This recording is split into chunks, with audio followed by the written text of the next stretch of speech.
Chairman Rogers, and I would like to thank our witnesses today. But mostly, I would like to thank the men and women who are serving in our military that you all have the honor to lead.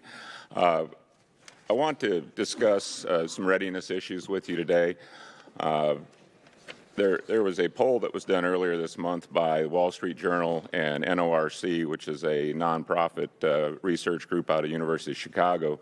It's entitled "America Pulls Back from Values That Once Defined It." And without objection, I'd like to submit the poll for the record, Mr. Chairman.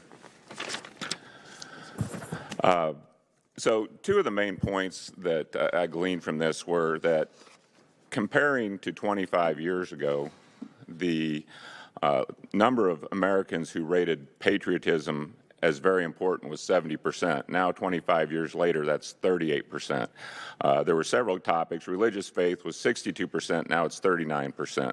I think you already discussed earlier that we have recruiting problems. Excuse me, I just want to make sure that people know the gentleman propounded a UC, and without objection, it's accepted. Thank you, sir. The AP says the Army missed its recruiting goal by 15,000 soldiers, which I think was 25%. The NBC News says every branch of the military is struggling to make its 2022 recruiting goals. In Tennessee, we had a delegation meeting. We're having problems filling our academy slots, which has never happened before. We used to have way too many good applications to deal with, and we had to disappoint people. But all of that is very concerning. So I guess I think you both acknowledge that there is a problem, and COVID seems to be the most likely scapegoat that's going to get brought up today, and certainly it caused some issues. The administration made a call during COVID that probably exacerbated the problem, and it became more about following orders than keeping people healthy.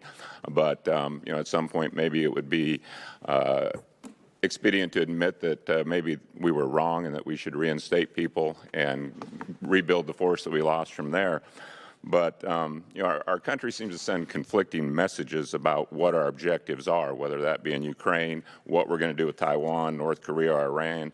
And I understand the concept of strategic ambiguity, but sometimes for the American people, they need a clear message to where we're going. But back to the issue at hand, why are we having problems with recruiting? And we know there's been a lot in the news about wokeism and DEI, which diversity, equity, and inclusion.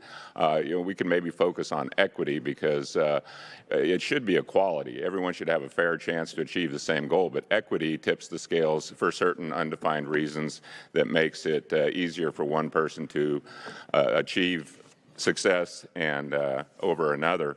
And I think that affects morale, and I think it's affecting recruitment. And I do want to get your opinion.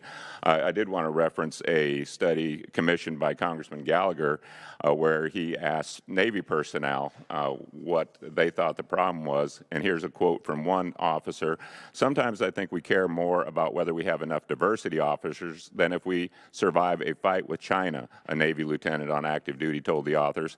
"They think my only value as a black woman, they think that is my only value. But if you cut our ship open with a missile, we'll all bleed the same color." The report also found that almost 94% of sailors being interviewed believe the Navy suffers from a crisis of leadership and culture. Sailors told the authors that the fleet suffered critical loss of focus from primary purpose. And this is pretty critical considering the threats we face. So, General Milley, I guess I'll start with you. You've served us for 43 years.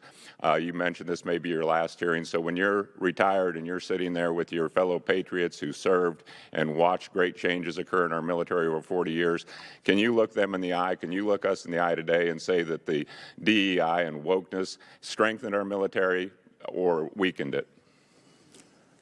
Well, I would tell you that the purpose of those programs is, e pluribus unum, to build teamwork and so on and so forth. And in some cases, it may not be working out that way, but that is the purpose of those programs. But I would tell you that and I get around the military quite a bit, and granted, as a chairman, there's going to be lots of filters and et cetera, and people are going to paint rocks pink when you do. But I've been around long enough to figure it out.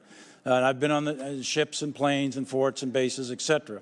The military I see is a military that is motivated, and the folks that are in the military We have the highest re-enlistment rate in 50 years of the Okay, I'm going to stop on that because that doesn't match the facts. You know, we see China continue to achieve their military objectives at an alarming pace. Well, we seem to be chasing our tails with systems that are obsolete before we field them, and our adversaries are finding ways to defeat them before we get these systems built. It happens in space, hypersonic, shipbuilding, and even relationship building. So I think our number one purpose here in Congress is to provide for the common defense. I don't care how much it costs, but we need to do it efficiently and effectively. I agree.